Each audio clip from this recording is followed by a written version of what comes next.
Indian contract act 1872 की series में हम लोग एक्सेप्टेंस या स्वीकृति पे चर्चा करेंगे। तो एक्सेप्टेंस को डिफाइन किया गया सेक्शन 2B में। 2B से पहले सेक्शन 2A में प्रपोजल को डिफाइन किया गया है। पहले हम एक बार उसको सुन लेते हैं, फिर इस पे आएंगे।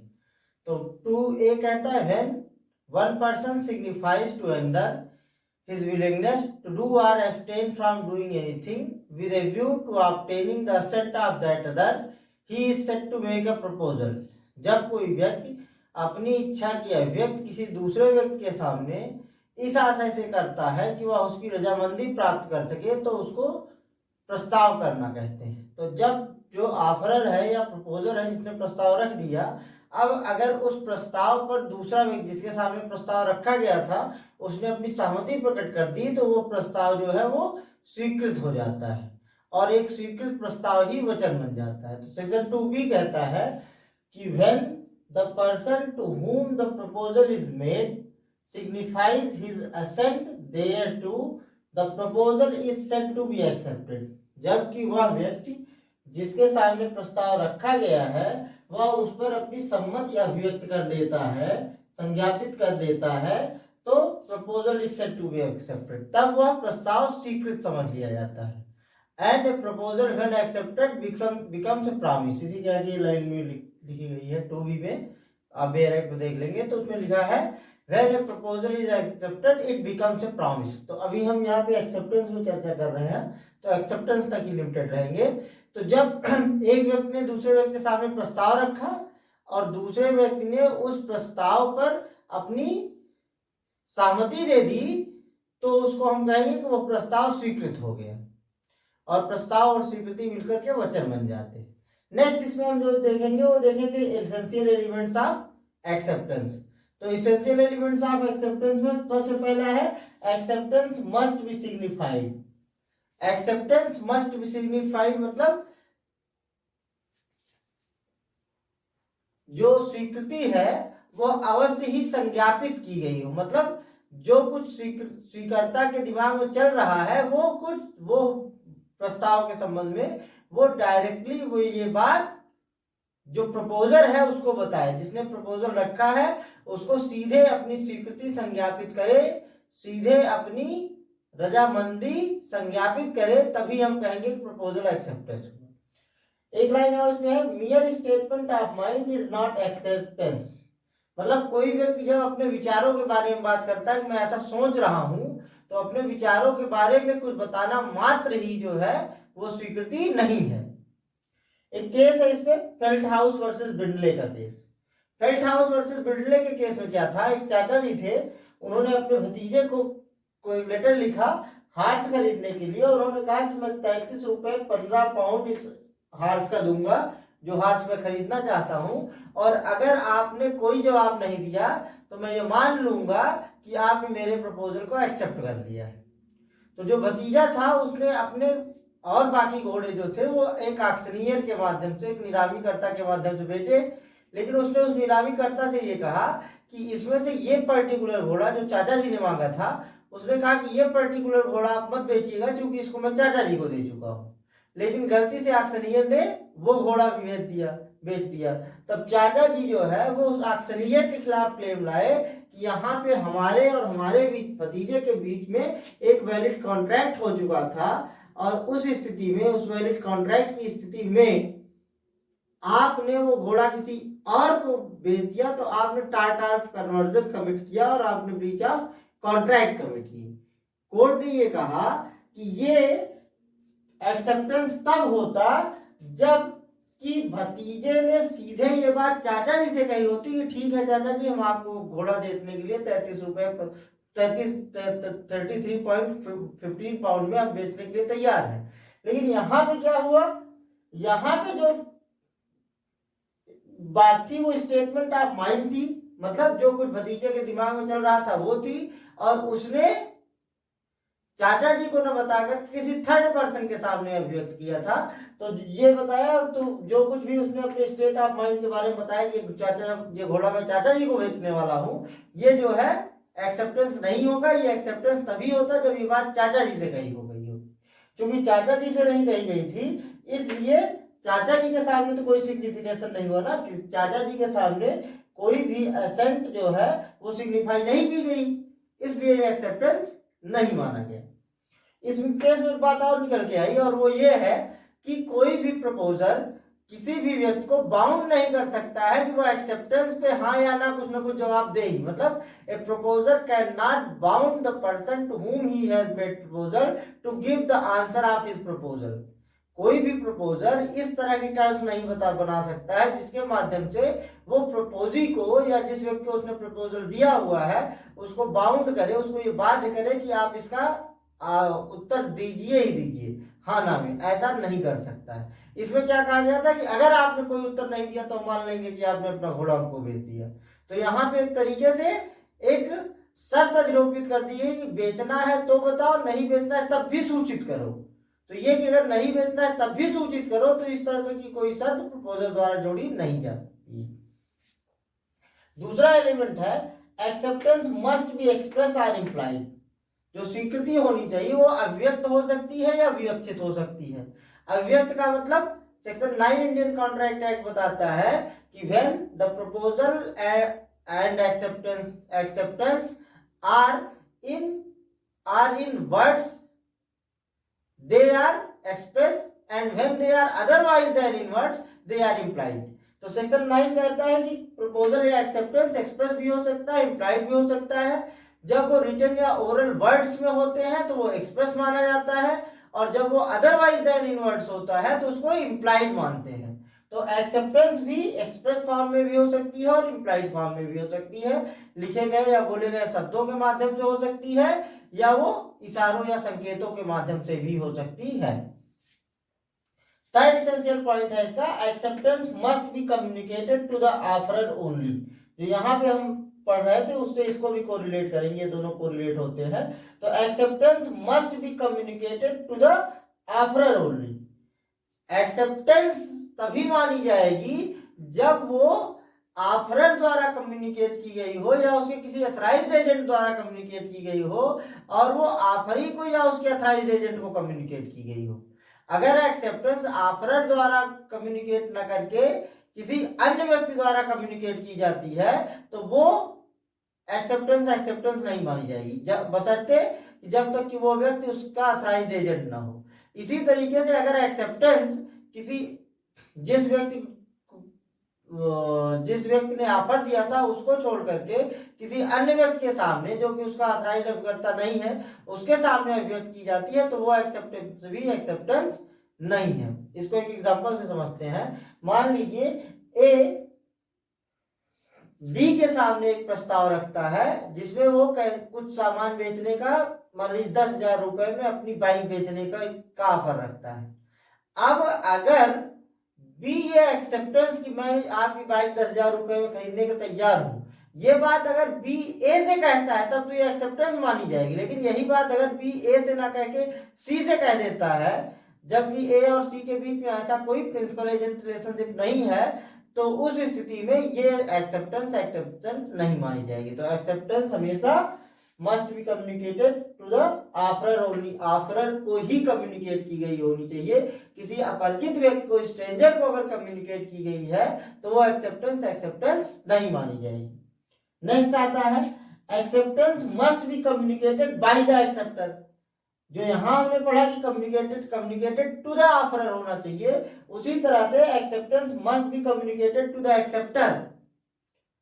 मतलब कम्युनिकेशन ऑफ एक्सेप्टेंस जो है वो भी बाय द एक्सेप्टर होना चाहिए। अगर एक्सेप्टर ने अपनी इच्छा की अभिव्यक्ति किसी और के सामने की, जैसे इस फेल्ट हाउस वर्सेस बिंडले में भतीजे ने एक्सेलरियर के सामने ये कहा कि मैं चाचा जी को अपना घोड़ा बेचने वाला हूं, तो ये क्या था, ये स्ट्रेंजर था। तो अगर जो एक्सेप्टेंस है वो ऑफरर को ना एक्सप्रेस करके बल्कि किसी स्ट्रेंजर के सामने कही गई है, किसी थर्ड पार्टी के सामने जो ना तो ऑफरर है और ना ही ऑफरर का अथराइज्ड एजेंट है, तो उस स्थिति में इसको एक्सेप्टेंस नहीं माना जाएगा। एक्सेप्टेंस हमेशा ऑफरी द्वारा होनी चाहिए और ऑफरर को होनी चाहिए। जैसे अगर ए ने बी से कहा कि मैं आपकी अपनी बाइक 10,000 में तुमको बेचना चाहता हूं, तो बी जब ए से कहेगा कि मैं खरीदने के लिए तैयार हूं, तभी ये एक्सेप्टेंस माना जाएगा। अगर बी ए को छोड़कर के पूरी दुनिया में कहता फिरे कि मैं खरीदने के लिए तैयार हूं 10,000 रुपए में की मोटरसाइकिल, लेकिन एक वैलिड एक्सेप्टेंस नहीं मानी जाएगी। इस पॉइंट पे केस है पावेल वर्सेस ली का, लिख देता हूं, भूल गए, पावेल वर्सेस ली। इस पावेल वर्सेस ली के केस में क्या था कि एक आदमी ने प्रिंसिपलशिप के लिए एक कॉलेज में अप्लाई किया हुआ था। वहां पे कॉलेज की मैनेजमेंट कमेटी जो थी उसने फर्स्टली डिसाइड किया कि इनको प्रिंसिपल बना दिया जाए, लेकिन कोई ऑफिशियल कम्युनिकेशन इनके पास नहीं भेजी गई। उसी मैनेजर्स की कमेटी में इनके एक मित्र भी थे, उन्होंने आके इनको बधाई दे दी या प्रिंसिपल बन गए हैं। बाद में किसी कारणवश मैनेजमेंट कमेटी का निर्णय चेंज हो गया और जब फाइनली प्रिंसिपल का रिक्रूटमेंट का रिजल्ट आया तो उसमें इनका नाम नहीं था। तो इन्होंने इस बात के लिए मुकदमा कर दिया कि हमारा जब एक बार रिक्रूटमेंट हो गया था, एक बार कमेटी ने डिसाइड कर लिया था हमको रिक्रूट करने के लिए, तो उसमें दोबारा परिवर्तन ब्रीच ऑफ कॉन्ट्रैक्ट है, क्योंकि जैसे ही हमको पहली बार रिक्रूट कर लिया गया वैसे ही हम प्रिंसिपल बन गए और हमारे प्रपोजल की एक्सेप्टेंस हो गई। कोर्ट ने ये कहा कि जिस व्यक्ति ने भी इन्फॉर्म किया था आपको, क्या वो ऑफरर था, क्या वो एक्सेप्टर था, सॉरी ये तो ऑफरर थे, इन्होंने अप्लाई किया हुआ था, तो क्या जिस व्यक्ति ने आपको कम्युनिकेट किया वो एक्सेप्टर था या एक्सेप्टर द्वारा अथराइज था। तो यहाँ पे जिस व्यक्ति ने सूचना दी वो भले ही उस कमेटी का मेंबर था, लेकिन उसने अपनी पर्सनल कैपेसिटी में इनको सूचना दे दी थी, ऑफिशियल कैपेसिटी में नहीं, उसको अथराइज नहीं किया गया था कि वो जाके बताए। तो ये कहा गया कि अगर एक्सेप्टेंस अनअथराइज्ड पर्सन द्वारा है या किसी स्ट्रेंजर द्वारा है या एक्सेप्टर द्वारा ना होकर के किसी अन्य व्यक्ति द्वारा है, तो वो एक्सेप्टेंस नहीं होगी। ये it will amount to be as overhearing from the other side of the wall. ये उसी तरीके से बात होगी जैसे किसी बात को आप दीवार के दूसरी तरफ से सुन ले, तो उसके आधार पे आप कोई क्लेम नहीं कर सकते हैं जब तक कि कोई बात आपसे आमने सामने ना कही गई। तो acceptance must be communicated by the acceptors. Next है communication of acceptance were not necessary. Carlill versus Carbolic smoke ball company का केस हम लोगों ने पिछले लेक्चर में चर्चा किया था जब जनरल ऑफर डिस्कस कर रहे थे। तो ये कहता है Carlin versus Carbolic smoke ball company में कहा गया कि हर ऑफर के मामले में ये जरूरी नहीं है कि उसकी एक्सेप्टेंस का कम्युनिकेशन किया ही जाए। बहुत से जनरल ऑफर इस नेचर के होते हैं जहां पे उसकी शर्तों का परफॉर्मेंस मात्र ही वैलिड एक्सेप्टेंस मान ली जाती है, और इसी प्रिंसिपल को इनकॉर्पोरेट किया गया है इंडियन कॉन्ट्रैक्ट एक्ट के सेक्शन 8 में।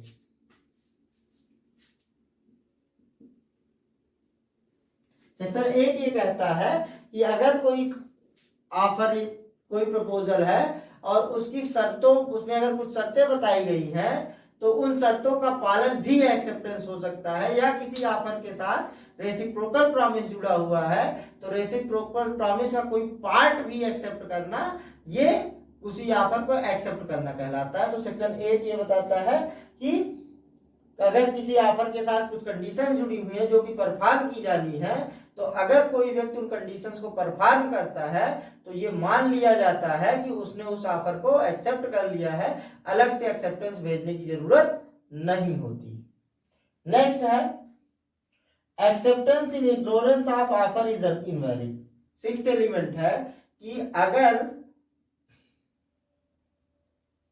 एक्सेप्टेंस भी भेजी गई है इग्नोरेंस ऑफ ऑफर में, मतलब जिस व्यक्ति ने एक्सेप्टेंस भेजी उसको प्रस्ताव का ज्ञान ही नहीं है, तो उसको हम एक्सेप्टेंस नहीं मानेंगे। फॉर एग्जांपल जाड़ा अभी चल रही, पानी खूब ठंडा है, किसी गंगा जी में मान लीजिए कोई व्यक्ति कहता है कि अगर इस ठंडे पानी में कोई व्यक्ति नदी तैर करके पार कर जाता है तो मैं उसको 10,000 इनाम दूंगा। एक व्यक्ति ने इसको सुना इस चैलेंज को, अब क्या है, जाके वो एक्सेप्टेंस करके फिर नदी में पार तैर के पार कर सकता है, या हमने कहा कि अगर किसी ऑफर के साथ कुछ कंडीशंस जुड़ी हुई हैं तो केवल कंडीशंस का परफॉर्मेंस मात्र भी जो है वो वैलिड एक्सेप्टेंस होता है। तो जो व्यक्ति इस ऑफर को जानते हुए नदी में उतरा और तैर के नदी पार की, वो तो उस राशि का हकदार होगा। लेकिन कोई व्यक्ति अगर जा रहा था और उसको इस ऑफर के बारे में कोई नहीं थी, वो फिसल के गिर गया और उसने अपनी प्राण रक्षा के लिए जैसे तैसे नदी पार कर ली, और नदी तैर करके पार करने के बाद उसको पता लगा कि नदी तैर के पार करने वाले के लिए इनाम की घोषणा की गई थी, तो वो इस इनाम का हकदार नहीं होगा। तो हमेशा एक्सेप्टेंस उसी ऑफर की हो सकती है जिस ऑफर के बारे में एक्सेप्टर को प्रायर नॉलेज हो। अगर प्रायर नॉलेज नहीं है तो कैसे उसने किसी ऑफर की कंडीशंस को परफॉर्म कर दिया है, तो उसको एक्सेप्टेंस नहीं माना जाएगा। इस पॉइंट पे एक बहुत फेमस ही केस है, लालवंत शुक्ला वर्सेस गौरी दत्त। इसमें क्या था, इसमें जो डिफेंडेंट था गौरी दत्त, इसका भतीजा खो गया था, कहीं बाहर चला गया था। तो इसने अपने मुनीम लालवंत शुक्ला को भेजा भतीजे को ढूंढने के लिए। जब भतीजा बहुत जल्दी नहीं मिला तो इसने हैंडबिल्स छपवाए और कहा कि जो कोई मेरे भतीजे को ढूंढ करके लाएगा मैं उसको 500 रुपया इनाम दूंगा। ये लालवंत शुक्ला ढूंढ रहे थे, तो लेकिन इनके यहाँ मुनीम थे उस कैपेसिटी में ढूंढ रहे थे। उस समय तक इनको ऑफर की जानकारी नहीं थी कि ऐसा कुछ इनाम भी डिक्लेयर किया गया है। ये जब बच्चे को ढूंढ के लेके चले आए और घर पहुंचा दिया, तब इनको पता लगा कि इस बच्चे को ढूंढने में तो 500 का इनाम भी रखा गया। इन्होंने इनाम की मांग की और जो इनके एम्प्लॉयर थे उन्होंने इनाम देने से मना कर दिया, इन्होंने मुकदमा कर दिया। तो कोर्ट ने ये कहा कि आप किसी ऑफर को तभी एक्सेप्ट कर सकते हैं जबकि आपको पहले से उस ऑफर के बारे में जानकारी हो। अगर किसी व्यक्ति को ऑफर के बारे में पहले से जानकारी है ही नहीं तो वो कैसे उसको एक्सेप्ट कर सकता है, वो उसको एक्सेप्ट नहीं कर सकता है।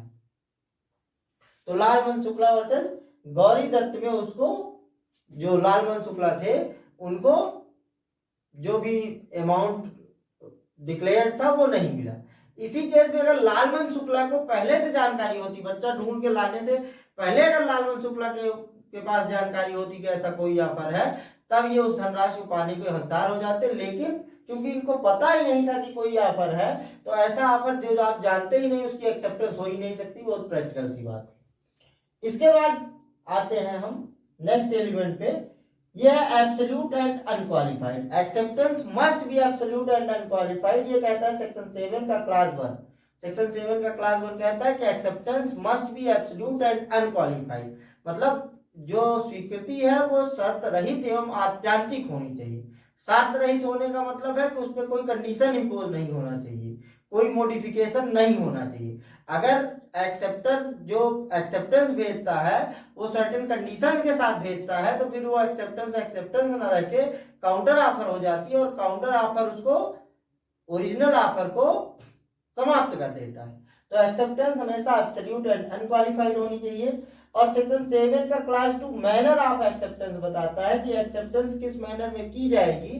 तो सेक्शन 7 का क्लास 2 ये कहता है कि एक्सेप्टेंस किसी भी रीजनेबल या यूजुअल मैनर में की जा सकती है जब तक कि उसको एक्सेप्ट करने के लिए कोई मैनर प्रिस्क्राइब ना किया गया हो।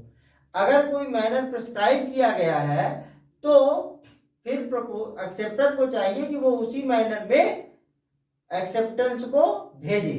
लेकिन अगर वो उस मैनर में ना भेज करके किसी अन्य रीजनेबल मैनर में भेज देता है, तो उस समय पे प्रपोजर के पास ये ड्यूटी बन जाती है कि वो एक्सेप्टर को इन्फॉर्म करे कि नहीं, हम केवल उसी तरीके से एक्सेप्टेंस को स्वीकार करेंगे जो तरीका हमने बताया था, और अगर आपने किसी अन्य तरीके से एक्सेप्टेंस भेजी है तो हम उस तरीके से एक्सेप्टेंस को स्वीकार नहीं करेंगे।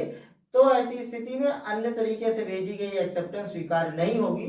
लेकिन अगर प्रपोजर ऐसा कुछ कहने में फेल हो जाता है तो ये मान लिया जाता है कि उसने एक्सेप्टेंस को स्वीकार कर लिया। इसको एक उदाहरण से समझ लेते हैं, लाइन लंबी हो गई। मान लीजिए ए ने कोई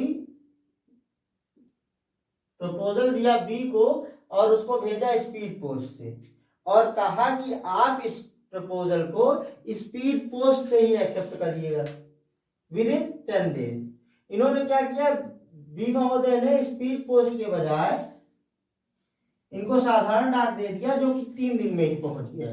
तो यहाँ पे क्या है, इन्होंने मैनर बता दिया था, मैंने क्या बताया था, स्पीड पोस्ट, इन्होंने उस मैनर को फॉलो नहीं किया। तो यहाँ पे ए अगर कोई प्रतिक्रिया नहीं देते हैं तो अगर ए को कोई दिक्कत नहीं तो एक्सेप्ट कर ले, कोई समस्या नहीं।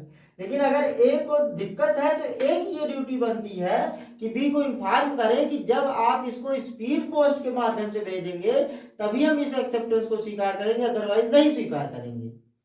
तो अगर ये ऐसा करने में फेल हो जाते हैं तो बी द्वारा जो भेजा गया तरीका है वो एक यूजुअल सा तरीका है कि साधारण डाक से भी लेटर्स भेजे जाते हैं। तो अगर ये अपनी ऑब्जेक्शन दर्ज नहीं कराते हैं तो बी ने भले ही साधारण डाक से एक्सेप्टेंस भेजी है वो स्वीकार्य हो जाएगी। तो ये हमारा एक्सेप्टेंस की मीनिंग और डेफिनेशन और उसके इसेंशियल एलिमेंट्स पे लेक्चर था। ये आपको कैसे लगा कमेंट करके बताएं।